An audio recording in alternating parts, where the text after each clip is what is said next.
अगर मैं बात करूं एम्स दिल्ली की, तो बहुत बड़ा क्वेश्चन ये आता है कि एम्स दिल्ली नंबर 1 कॉलेज है, लेकिन स्टूडेंट्स ये नहीं पूछते कि क्यों है। तो इस वीडियो में हम सबसे पहले तो एम्स दिल्ली के बारे में समझेंगे, एडमिशन प्रोसेस क्या होता है, कट ऑफ क्या गया था, सीट्स कितनी है हमारे पास, फीस कितनी लगती है, और जो छोटे छोटे सवाल होते हैं रिलेटेड टू एम्स वो हम डिस्कस करेंगे। और उसके साथ साथ मैं आपको ये भी दिखाऊंगा कि क्या रीज़न है जिसकी वजह से एम्स दिल्ली को एम्स दिल्ली बोला जाता है और top medical college in India माना जाता है।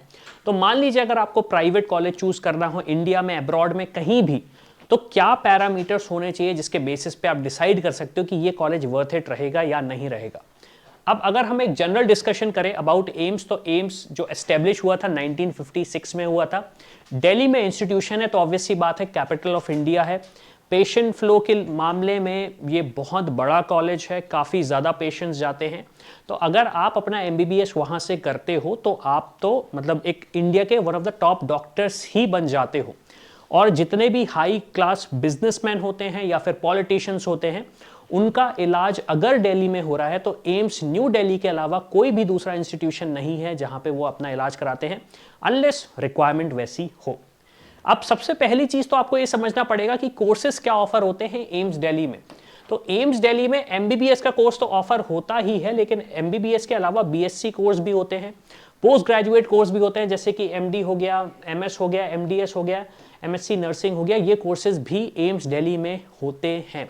इससे सबसे बड़ी चीज हमें यह समझ में आती है कि अगर मैं अपना एडमिशन लेता हूं वहां पे, अगेन एम्स दिल्ली की बात नहीं कर रहा हूं, दूसरे कॉलेजेस के लिए भी बात कर रहा हूं, तो अगर आपके कॉलेज में पीजी के कोर्सेज हैं, सुपर स्पेशलिटी के कोर्सेज हैं, जैसे कि डीएम, एमसीएच, पीएचडी, अगर ये कोर्सेज हैं तो इसका मतलब यह है कि आपके पास एक अच्छा एलुमनाई नेटवर्क मिलेगा और आप एक अच्छी लर्निंग करेंगे। आप मान लीजिए जैसे सुपर स्पेशलिटी के डॉक्टर से आप बात कर रहे हैं, तो वो एक ऐसा इंडिविजुअल है जिसने कम से कम 8+ ईयर्स पढ़ाई करी है। 8+ ईयर्स की बात कर रहा हूं मैं, सिर्फ और सिर्फ पढ़ाई करी है।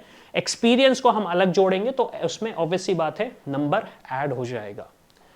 अब इसके बाद क्वेश्चन ये आता है कि सीट्स कितनी रहती हैं, सीट मैट्रिक्स किस तरीके से डिवाइड है एम्स में। तो एम्स न्यू दिल्ली की अगर मैं बात करूं तो एम्स न्यू दिल्ली में 2 तरीके के कोटा होते हैं। एक कोटा होता है ओपन सीट कोटा और दूसरा है foreign country quota. Foreign country quota उन स्टूडेंट्स के लिए है जिनके पास इंडियन पासपोर्ट नहीं है। अब आप ये भी बोलेंगे सर मेरे पास भी इंडियन पासपोर्ट नहीं है, लेकिन आप हो तो सिटीजन इंडिया के ना, तो आपका एडमिशन होगा ओपन सीट कोटा में। ये उन स्टूडेंट्स को मिलता है जिनके पास इंडियन पासपोर्ट नहीं है। मान लीजिए जैसे कोई स्टूडेंट हुआ बांग्लादेश का, अफगानिस्तान का, मे बी यूएस से, यूके से अगर कोई पढ़ना चाहता है एम्स न्यू दिल्ली में, तो वो फॉरेन कंट्री कोटा के थ्रू एडमिशन लेते हैं। सिर्फ और सिर्फ 7 सीट होती हैं हर ईयर, और 2024 में भी 7 सीट थी। अब अगर मैं बात करूं ओपन सीट कोटा की, तो जनरल कैटेगरी, ओपन कैटेगरी में 46 सीट्स हैं, ईडब्ल्यूएस में 12 सीट्स हैं, ओबीसी में 33 सीट्स हैं, एससी में 19 सीट्स हैं, एसटी कैटेगरी में 8 सीट हैं, तो टोटल 125 सीट्स हैं। पीडब्ल्यू की सीट्स भी हैं, पीडब्ल्यूडी की भी सीट्स है जिसको मैंने मेंशन किया हुआ है।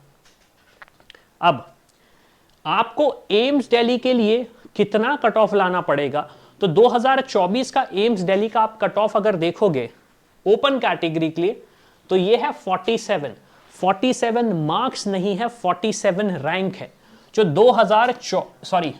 24-25 लाख स्टूडेंट्स ने एग्जाम दिया था नीट यूजी का 2024 में, उसमें 47th रैंक पे क्लोज हो गई थी जनरल कैटेगरी, मतलब open category. OBC round 1 186 rank पे, EWS 214, 647 SC category, ST category 1150 rank पे क्लोज हो गए थे।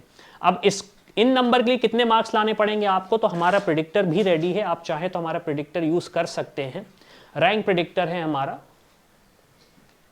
मैं डिस्क्रिप्शन में आता हूं और यहाँ डिस्क्रिप्शन में इसकी लिंक आपको मिल जाएगी। तो आप मान लीजिए अगर एम्स में आपको जाना है तो मार्क्स तो आपको लगभग 720 ही लाने पड़ेंगे, जिस हिसाब से आपकी एक्सपेक्टेड रैंक 1 से लेकर 70 तक रहेगी। अब अगेन कैटेगरी वाइज नहीं डिवीजन है, यहाँ पे एक जनरल डिस्कशन हो रहा है कि क्या रैंक हो सकती है। ये डेटा हमने जो एनालाइज किया उसके बेसिस पे है, लेकिन अगेन प्रिडिक्शन 2025 का हमने किया हुआ है।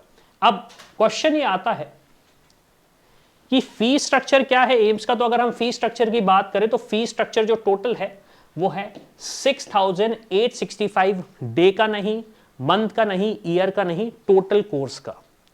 टोटल कोर्स का अगर आप हॉस्टल वगैरह सारी चीज़ अपना पर्सनल एक्सपेंसेस मिला दें तो अगर आप मोटा मोटा खर्चा करेंगे तो आप मान लीजिए 50,000 रुपीज़ में आपकी एजुकेशन हो जाएगी, क्योंकि हॉस्टल भी बहुत कम ही कीमत में आपको एम्स न्यू दिल्ली में मिलता है। अब इसको देख के आपको ये समझ में आ रहा होगा कि एग्जैक्टली क्या क्या पैरामीटर्स होने चाहिए जिसके बेसिस पे हम एक गवर्नमेंट कॉलेज या फिर प्राइवेट मेडिकल कॉलेज, इंडिया हो अब्रॉड हो, उसको चूज कर सकते हैं। अब जैसे कि हमने बात करी हॉस्पिटल की, तो आप हॉस्पिटल में देखेंगे यहाँ पे मल्टी स्पेशलिटी डिपार्टमेंट है, ऑब्वियस सी बात है, एम्स न्यू दिल्ली की बात हो रही है, हाई क्वालिटी पेशेंट केयर है, रिसर्च फैसिलिटीज़ है, ट्रेनिंग फैसिलिटीज़ है, और यहाँ पे जो पेशेंट फ्लो है वो भी काफ़ी ज़्यादा हाई है। क्यों? क्योंकि कैपिटल ऑफ इंडिया है। अब क्वेश्चन ये आता है कि अगर मेरा एम्स दिल्ली में एडमिशन नहीं होता या फिर मेरी रैंक इतनी नहीं आती तो क्या मेरे पास दूसरे ऑप्शंस हैं? तो यस, आपके पास दूसरे ऑप्शंस भी हैं। तो उनके लिए आप अपने इस चैनल को सब्सक्राइब करके रखो, इंस्टाग्राम पे हो तो फॉलो करके रखो, ताकि हम आपको ये इन्फॉर्मेशन देते रहें 2025 की, क्योंकि जब काउंसलिंग स्टार्ट होगी तो बहुत सारे स्टूडेंट पैनिक हो जाते हैं। अब लास्ट क्वेश्चन ये है कि एम्स में हमारा एडमिशन कैसे होगा। तो एम्स में एडमिशन के लिए आपका प्रोसेस बड़ा सिंपल सा ये रहता है, आपको नीट यूजी का एग्जाम क्वालिफाई करना पड़ता है, रैंक के बेसिस पे कट ऑफ जाता है, और एम्स के लिए कोई भी सेपरेट एग्जाम नहीं है नीट यूजी के लिए। तो एडमिशन प्रोसेस आपका एमसीसी काउंसलिंग के थ्रू ही होता है, चाहे वो एम्स दिल्ली हो, एम्स कल्याणी हो, एम्स मदुराई हो, कोई भी एम्स हो, उनका एडमिशन आपका एमसीसी ही कराता है। और जो कोटे के थ्रू आपका एडमिशन होता है उसे हम बोलते हैं ओपन सीट कोटा।